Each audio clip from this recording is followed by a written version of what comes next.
Aku tuh terus terang aja loh. Saya tuh nggak dendam sama Anies, enggak. Yang liwat-liwat, kita bersatu sekarang untuk bangsa dan negara. Saudara-saudara, ya politik seperti itu. Politik juga harus rame, ya kan? Nggak ada masalah. Aku tuh terus terang aja loh. Saya tuh nggak dendam sama Anies, enggak.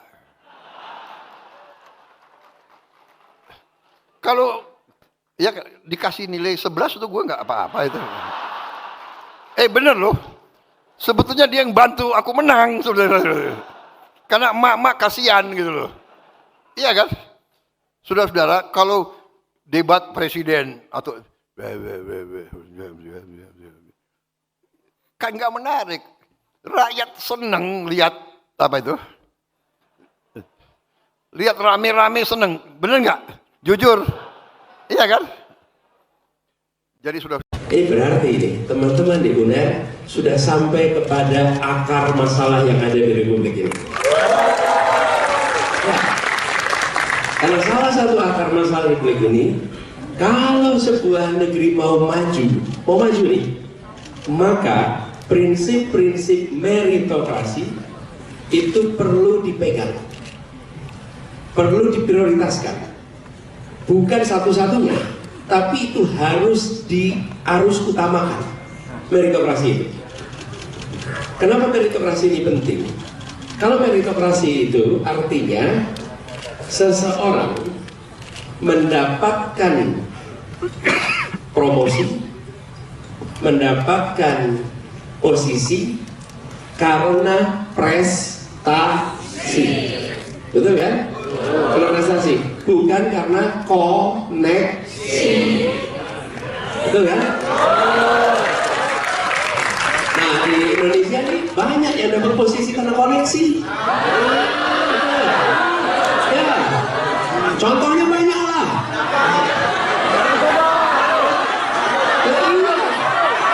Pakai mau mancing-mancing. Iya. Bapaknya ke anaknya.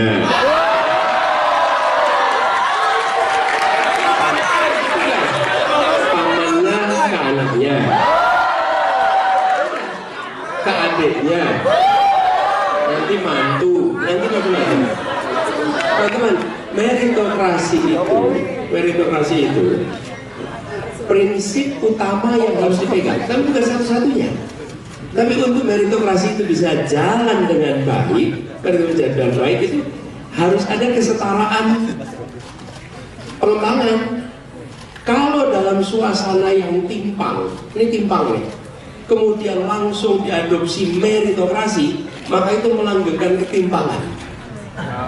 Kenapa melanggengkan ketimpangan? Ya karena yang tidak punya bekal kalah terus. Betul tidak? Kalau dalam suasana ketimpangan harus ada afirmasi supaya yang tertinggal secara struktural dia disetarakan lalu baru dikompetisikan.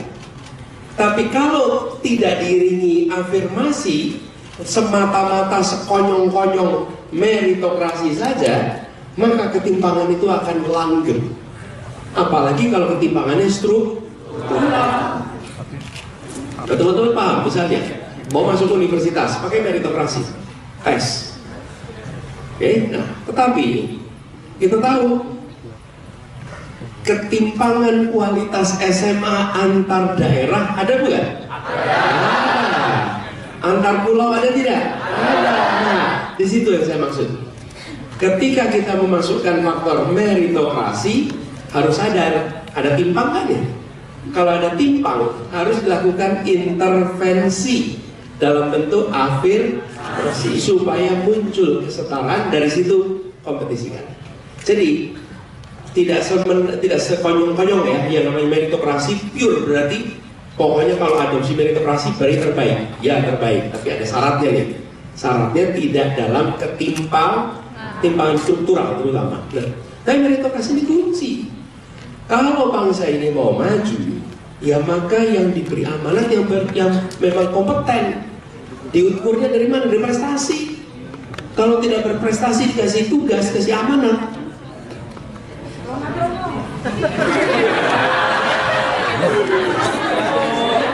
ya nanti nggak bisa ngapa-ngapain, bukan? Iya, nah itulah sebabnya kenapa meritokrasi ini. Dan teman-teman sekalian, ketika prinsip meritokrasi ini dipegang di puncak, maka dia menular ke bawah. Tapi ketika di atas paling puncak longgar, maka di bawah lebih longgar lagi. Di bawah lebih longgar lagi. Saya pernah menyaksikan, bukan menyaksikan, datang nih rombongan guru-guru dari sebuah provinsi. Mereka menceritakan, Pak, di tempat kami ini, kalau rekrutmen guru yang diangkat, guru bukan rekrutmen, guru yang diangkat dari guru P3K, diangkat, itu adalah guru-guru yang punya koneksi, yang punya hubungan keluarga, ponakannya si Anu, anaknya si Anu, sepupunya si Anu, begitu. Kalau nggak kepala sekolah, kepala dinas disebut itu. Lalu ketika diprotes nih, si kepala dinas, kepala sekolahnya itu bilang, lah yang di Jakarta aja koneksi, kenapa kita nggak boleh? Coba teman-teman. Ini yang saya maksud dari menular. Ketika dicontohkan kompromi meritokrasi ke bawah itu, karena itulah penting sekali menjaga meritokrasi.